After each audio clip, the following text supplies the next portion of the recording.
बिस्मिल्लाहिर्रहमानिर्रहीम। दरूद नबी अकरम सल्लल्लाहु अलैहि वसल्लम की ज़ात बरकत पर।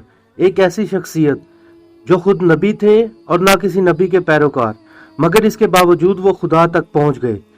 इस दुनिया का एक अजीम थिंकर जिसे हर इल्म में अल्लाह ने महारत बख्शी, जिन्होंने नबूवत की जगह हिकमत कबूल की। तारीख का ये हकीम कौन था? उसने हिकमत को क्यों तरजीह दी? इस वीडियो में हम हजरत हकीम लुकमान की उन बातों को जानेंगे जो आपने पहले कभी नहीं सुनी होंगी। मगर गुजारिश है, इस चैनल को सब्सक्राइब जरूर कर लें और वीडियो अच्छी लगे तो लाइक कर दें। 3 शख्स ऐसे हैं जिनका जिक्र खैर के नाम से कुरान करीम में आया है और जो नबी भी नहीं थे। हजरत लुकमान, हजरत तालूत और हजरत जुल्करनैन। इनमें बुलंद दर्जा हकीम लुकमान को हासिल है, इसलिए कि एक पूरी सूरह लुकमान हजरत लुकमान हकीम के नाम से है। इस सूरह का दूसरा रुकू हजरत लुकमान की नसीहतों पर मुश्तमिल है। आपकी नसीहतें अल्लाह ताला को इतनी पसंद आई कि उन्हें कुरान का हिस्सा बना दिया। हजरत लुकमान ने फरमाया, ऐ मेरे बेटे, अल्लाह की इबादत में किसी को शरीक ना बनाना। बेशक अल्लाह की इबादत में किसी और को शरीक करना गुनाह अजीम है। और ऐ मेरे बेटे, कोई भी अमल जो राई के दाने के बराबर हो और किसी चट्टान में छुपा हो, अल्लाह उसको तुम्हारे सामने ले आएगा। बेशक अल्लाह बड़ी हिकमत वाला और हर शय से वाकिफ और हाजिर और नाजिर है। ऐ मेरे बेटे, नेकी का हुक्म दिया करो और बुराई से बचो, नमाज कायम करो। ऐ बेटे, नेकी के रास्ते पर जो तुम्हें भुगतना पड़े, खंदा पेशानी से भुगतना। बेशक यही अल्लाह से अहद है। और लोगों के सामने अपनी नाक ऊंची मत रखना, जमीन पर अकड़ कर मत चलना। बेशक अल्लाह गरूर करने वालों को पसंद नहीं करता। अपनी रफ्तार नरम रखना और लहजे धीमे रखना, क्योंकि बुलंद आवाज गधे की है, जो कि अल्लाह को नापसंद है। और भी बहुत सी हिकायात में आपने हजरत लुकमान अलैहिस्सलाम का नाम आम सुना होगा, लेकिन बहुत कम लोग इस बात से वाकिफ हैं कि हजरत लुकमान हकीम असल में कौन थे। जमाना कदीम से ही हजरत लुकमान की अकवाल और नसीहतें बहुत मुदब्बिर मानी जाती थी। लोग हर जमाने में मुख्तलिफ जबानों में इनकी अकवाल को याद रखा करते। हजरत लुकमान अफ्रीकी नस्ल से थे और आपका ताल्लुक सूडान से था। एक रिवायत के मुताबिक आप हजरत इब्राहीम अलैहिस्सलाम के चचा की औलाद में से थे और हजरत अयूब अलैहिस्सलाम के भांजे या खालाजात भाई थे। दूसरी रिवायत में पता चलता है कि आप हजरत दाऊद अलैहिस्सलाम के जमाने में भी मौजूद थे।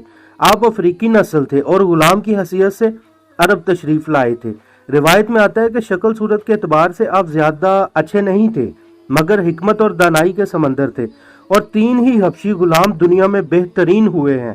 हजरत उमर रजी अल्लाह ताला अन्हु का गुलाम महब्बा और हजरत बिलाल हबशी रजी अल्लाह ताला अन्हु और हजरत हकीम लुकमान। रिवायतों के मुताबिक हजरत लुकमान ने हजरत दाऊद अलैहिस्सलाम का जमाना पाया था और बनी इसराइल में काजी भी रहे। आपका जमाना मसीह अलैहिस्सलाम से 3000 साल पहले का है। अल्लाह ने हजरत हकीम लुकमान को वो हर चीज अता फरमाई थी जो उस जमाने के लोगों में से किसी को अता नहीं हुई थी। अल्लाह ने उन्हें 100 इंसानों के बराबर अकल अता फरमाई थी।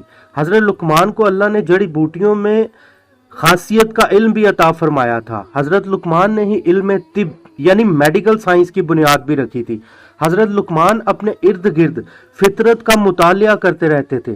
जानवरों और पौधों को देखकर अल्लाह के कवानीन का बगौर मुशाहिदा करते रहते और हर चीज की तह तक अकल की रसाई की कोशिश करते और जानते कि इन चीजों की तख्लीक और राज हयात क्या है। आप एक दिन लेटे हुए थे कि आंख लग गई। ख्वाब में एक फरिश्ता आया और आपसे कहा, अल्लाह आपको हिकमत या नबूवत जैसी दौलत से नवाजना चाहता है, तो आप हिकमत को पसंद करते हैं या पैगंबरी को? हजरत लुकमान ने हिकमत को चुना। जब हजरत लुकमान नींद से जागे तो अपने दिमाग में तेजी और वुसअत महसूस की। आपके जहन में गैर मामूली चीजों को सोचने की सलाहियत आ गई थी। आप हर चीज को देखकर उसकी रूहानी कैफियत में चले जाते थे। आपने रब ताला का शुक्र अदा किया और हम्द बयान की। इसी दौरान बदकिस्मती से एक काफिले ने हजरत लुकमान को गिरफ्तार कर लिया और उन्हें ले जाकर बतौर गुलाम बेच डाला। हजरत लुकमान बनी हसास के गुलाम थे। बनी हसास मिस्र का एक बड़ा ही उम्दा कबीला था। ये शान शौकत वाले लोग थे और निहायत रहम दिल थे।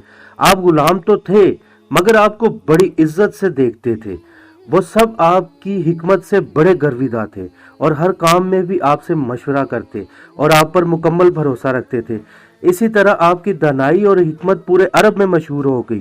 लोग दूर दूर से इस हकीम गुलाम से मिलने आने लगे और ये वो पजीराई का वक्त था जब शोहरत आम हो गई। ایک مرتبہ حضرت لقمان سے سوال پوچھا گیا کہ آپ نے نبوت کے بدلے حکمت کیوں چنی؟ آپ نے فرمایا عین ممکن تھا مجھ سے نبوت کا بوجھ نہ اٹھایا جاتا، اس لیے میں نے حکمت کو ہی چنا۔ روایتوں کے مطابق حضرت لقمان نے 1000 سال کی عمر پائی۔ آپ نے بہت سے علاقوں کا سفر بھی کیا اور 4000 پیغمبروں کی خدمت میں حاضری کا شرف بھی آپ کے حصے میں آیا۔ اللہ تعالی ہم سب کو ایمان کی حالت پر موت دے، آمین۔